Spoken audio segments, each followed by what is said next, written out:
All right, it's still Saturday, April 10th.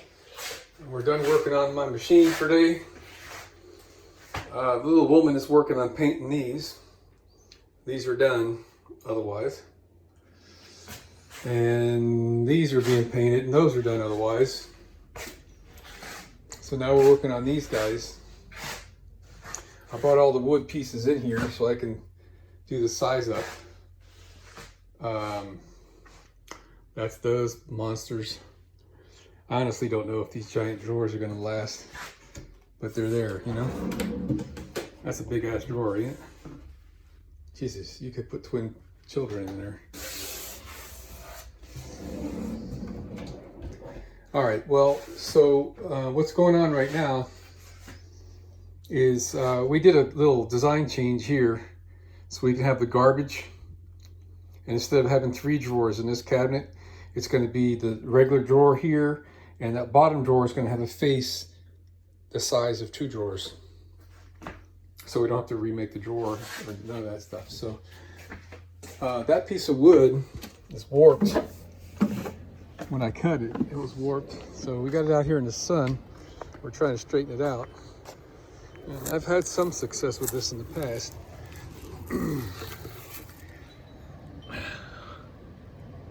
Nothing yet. So the humidity of the grass, which there hardly is any, it's so damn dry, well, it'll swell the bottom, and the sun will dry out the top, and it'll shrink when it dries on the top, and it expand when it swells the bottom. So that's only been out there for about, I don't know, 10 minutes. We'll give that a little bit more time and see if that piece straightens out. That would be nice if it does. So we had a warp on the in the vanity, but that straightened itself out because the drawer in the vanity is so tall, this one here, that when we screwed it to that, I mean, that is not going to bend because it's got the corners already connected. So that straightened right out when we attached it there. This one here doesn't have anything to straighten it out except the bottom 12 inches or so. That's only like half of it, so hopefully that'll straighten out. If it doesn't, I'm going to give up on the plywood. I'm going to go buy a sheet of that Luan plywood, and I'll make a hollow drawer face, you know, solid around the perimeter and solid wherever it needs to be solid. But it won't warp if you make it that way. I've done that before years ago. And it's a little bit lighter too, so we'll work on that whenever we get to it. We're going to start on this guy here. So the first thing I got to do is, you know, size these things up. I mean, they're already been roughed out. One thing I was just questioning myself is, did I make these things big enough to go down and cover the bottom edge on the bottom piece? So I think what I'm going to do is make a spacer block that goes to the floor that'll support the bottom edge of this drawer face, and in the right spot, right? Maybe use some shivs or something, and then I can put it up in there and see how it's lining. I learned my lesson after getting through these 12 drawers and those 4. Don't trim your drawer faces first. I made that mistake here. This cabinet was a little bit, you know, concave on this side, and the top 3 drawers faces weren't wide enough by almost 1/8 of an inch. So I had to go and super glue strips of wood on the edges, let that cure up, sand it all down, and then put the drawer faces back on here and use a straight edge and a pencil and put a line on those pieces that I had just glued, go in the house and custom cut them. They were not 90 degrees. They were, you know, because there's, right, okay, whatever. So I'm gonna do the same thing here. I don't know what is straight and what's crooked. Everything is supposed to be perfectly straight, but nothing is. So I'm gonna start using that spacer on the bottom. Oh, by the way, I guess I mentioned this before. I'm using these pieces of aluminum as spacers, And it just makes it so easy, man. Just set these to set the spaces between the faces and one on the side and put the screws in. And it's so easy, it's caveman can do it. All right, man, so check it out. I don't remember if I already spoke about this. So I got these drawer fronts installed and I lined up this side. I left them the rough size and I trimmed them as I put them on here for the height. I marked what I thought the width ought to be and divided that in half to drill where the handles go. Now I need to trim this off, and it's kind of hard to see where to draw my line down there. So I drew my line on this side,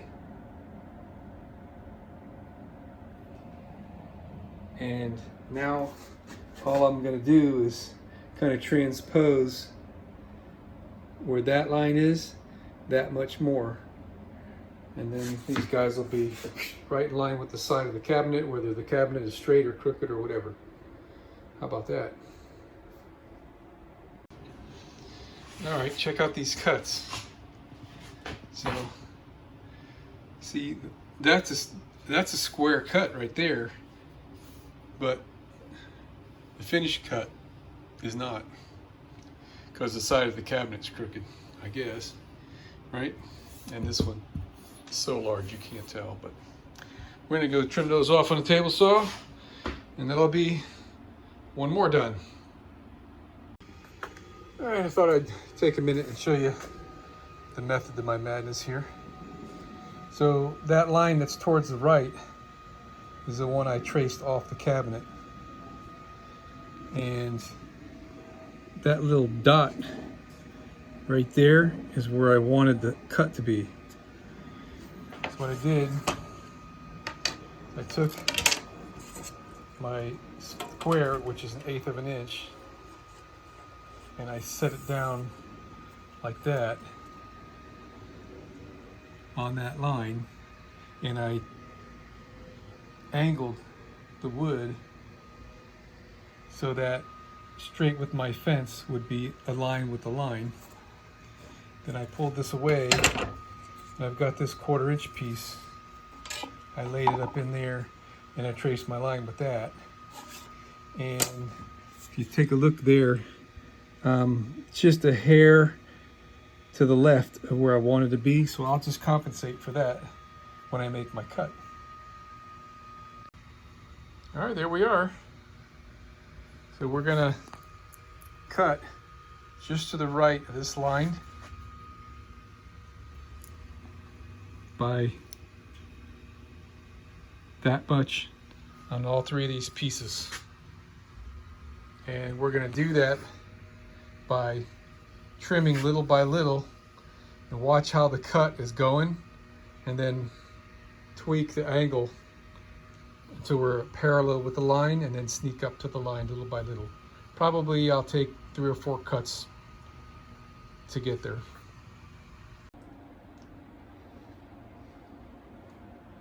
Pretty straight.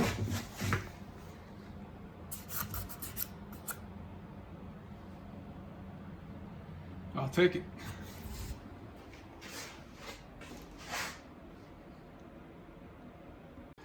Okay, we had to stop production over here to figure out what we were going to do with the 2 doors that are going to be in front of the sink there. And I had to go dig up this little sample that I made. This is a inset type hinge that I am kind of using in my own way. I'm using it like an overlay that only has 1/8 of an inch of overlay. The regular overlay hinges that they had at Lowe's, Home Depot wasn't any better either. I know there's got to be a hinge made just for this, but I need to have the door overhang the cabinet by 1/8 of an inch. And then I'm going to have 1/8 of an inch space. That's 1/4. And then that leaves a 1/2 inch left over for the door face to come over here. The only way I can figure out how to do it is with these inset type, which are designed to have the door on the inside of the cabinet, not on the face of the cabinet. So here's another picture here. The door is inside the confines of the sides right there. All right, so I moved this piece out so where the door would be out here rather than inset. And I drilled that hole for the hinge a little bit that way, I guess you could say, so the door sticks over this. And it works. I'm just gonna try to do this with one hand here. The door stays out of the way. Okay. So if you can imagine that there's a drawer side over here in the way, or right up against there, the way the engineering of this hinge goes, the door moves away. All right, and hopefully it ought to be fine if I leave an 1/8 inch gap between the two doors.